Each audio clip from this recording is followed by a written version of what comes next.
back to the Ed Show. The battleground story tonight, the impact of race on the midterms. Democrats know it is critical to get the new voters from 2008 back to the polls in just a few days. On MSNBC on Thursday, Majority Whip Jim Clyburn said turning out the African-American base could be the Democrats' secret weapon.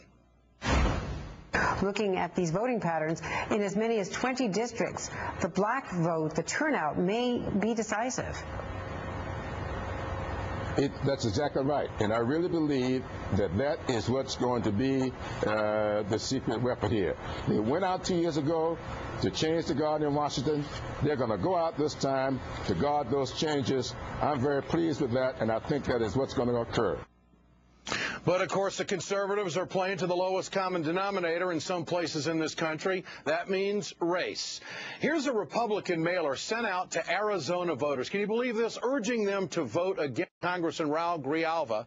It shows him with a bandito mustache and uses Spanish punctuation. That is low rent. Then there's the Hispanic thugs featured in Sharon Angle's campaign commercials, the Ground Zero mosque demagoguing that's taken place, the Colorado billboard portraying President Obama as a pimp and a terrorist. The instances of race baiting in this election cycle, my friends, just go on, and it's no coincidence. Yesterday, at an MTV town hall, a young voter asked President Obama about the deteriorating state of race relations in this country. The president, I thought, had a very interesting answer, tying it all to the economy. If everybody's working and feeling good and making money and buying a new house and a big screen TV, you're less worried about what other folks are doing. And when you're out of work and you can't buy a home, or you've lost your home and you're worried about paying your bills, then you become more worried about what other folks are doing. And sometimes that organizes itself around kind of a tribal attitude, and issues of race become more prominent. Joining me now is South Carolina Congressman Jim Clyburn, the House Majority Whip. Congressman, we've come so far, yet we still have so far to go. When you see those billboards and you see some of the mailers that are being sent out around the country, free speech has got a hurtful price, no question about it. What's your response to that when you see that? And what should the response be from the Democrats and those who are attacked? Well, we should use that to really redouble our forces. The fact of the matter is, 2 weeks ago, I saw these numbers indicating that only 6 in 10 African Americans were engaged in the process. Now they're saying it's about 8 in 10. Now, I do believe that within the next 2 weeks, we will all be involved in this process. And I know from my own experiences, when we see the kinds of things that's being done, the kind of money that's being spent out here in these districts, we are going to really respond with that thing that we have, which is the almighty vote. We may not have as many dollars as they have to spend, but we will equalize ourselves in that voting booth, and I think that that's what's going to happen. Our response ought to be, don't ever get angry, just get even. And you get even with the votes. And do you think that that is the secret weapon, that the black vote and the Hispanic vote in this country could save the Democratic majority in the Congress? What do you think? Absolutely, I do believe that. The Joint Center for Political and Economic Studies recently, I think on yesterday, issued a report that indicated that there are about 20 congressional districts where the African-American vote could be the difference in Democrats winning and losing.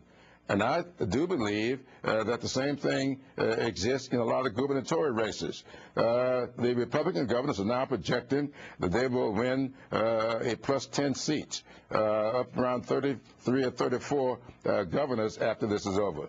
I do believe that is only if the African-American community does not get engaged. In Ohio, for instance, that could be the key in Ohio. I know it will be the key here in South Carolina.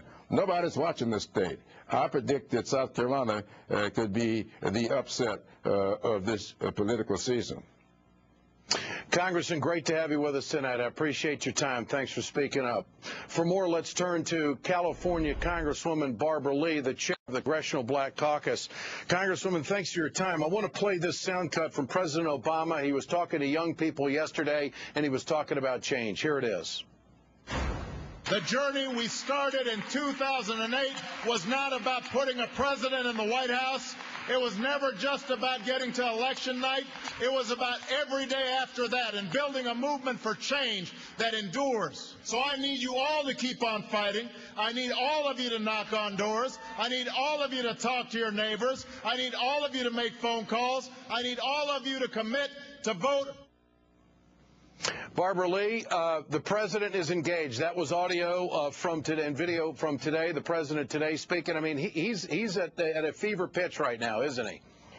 Yes, he is, and so much is at stake with these elections, and I'm very pleased that he is speaking directly to the American people, directly to young people, directly to all of those who voted for the first time for his presidency and for the election of him as president. And so I think between now and November 2nd, what we're doing will work. We have to make sure that each and every vote is cast, each and every vote is counted, and in fact, I do believe that the minority vote could be that secret weapon. When you look at 20 states where the African-American vote is the margin of victory, I think we're going to win. I think we have a really great roadmap to winning, and I think the president is out on the trail, as is our First Lady, to making sure that each and every vote is cast and counted.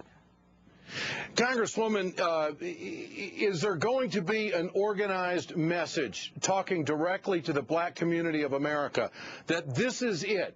You have to get out and vote. I mean, we hear talk about the turnout, but is the Congressional Black Caucus going to make a formal statement to the black community in this country that you must do your, going to come in those terms before the election? It has and will continue to come in those terms. The African-American community knows what is at stake.